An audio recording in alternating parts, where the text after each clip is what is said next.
Kapolres Bima Kota nonaktif, AKBP Didik Putra Kuncoro, resmi ditetapkan sebagai tersangka dalam kasus dugaan tindak pidana narkoba oleh Direktorat Tindak Pidana Narkoba Bareskrim Polri.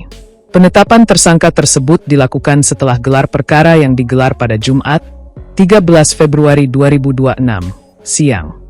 AKBP Didik ditetapkan sebagai tersangka karena diduga memiliki sejumlah barang bukti narkoba yang ditemukan di dalam koper yang dititipkan di rumah seorang anggota polisi, Aibda Dianita Agustina.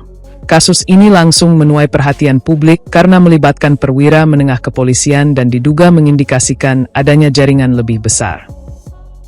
Menanggapi kasus tersebut, anggota Komisi Kepolisian Nasional, Kompolnas, Horul Anam mendesak agar Bareskrim Polri tidak berhenti hanya pada penetapan tersangka AKBP Didik.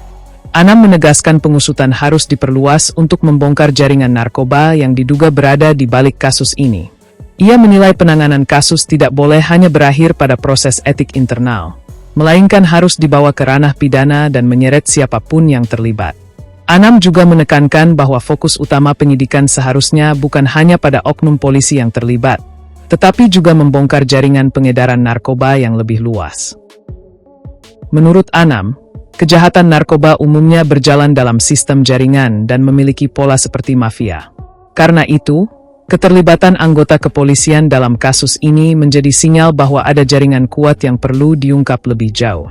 Ia menilai kasus yang menjerat AKBP Didik harus menjadi momentum bagi aparat penegak hukum untuk membuktikan keseriusan dalam memutus mata rantai peredaran narkoba, termasuk jika ada keterlibatan aparat. Anam berharap pengusutan kasus ini bisa mencegah praktik kong kali kong antara petugas dan jaringan pengedar narkoba di kemudian hari.